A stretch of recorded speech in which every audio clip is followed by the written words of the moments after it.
नमस्कार सगळ्यांना, श्री स्वामी समर्थ.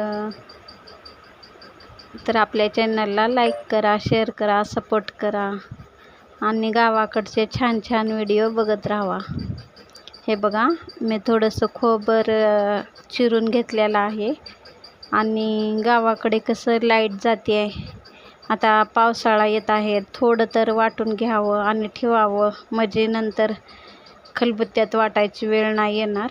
त्यामुळं मी थोडंसं खोबर चिरून घेतलेलं आहे आणि थोडेसे शेंगदाणे पण वाटून घेणार आहे. हे बघा, मी पावसाळ्याचं कसं राहतं आहे, लाईट गेली की गावाकडची तर लवकर येतच नाही. त्यामुळं थोडंसं खोबरं आणि थोडे शेंगदाणे मी वाटून ठेवणार आहे. तरी आपल्या व्हिडिओला लाईक करा, सपोर्ट करा, शेअर करा आणि तुम्ही पण असंच थोडंफार वाटून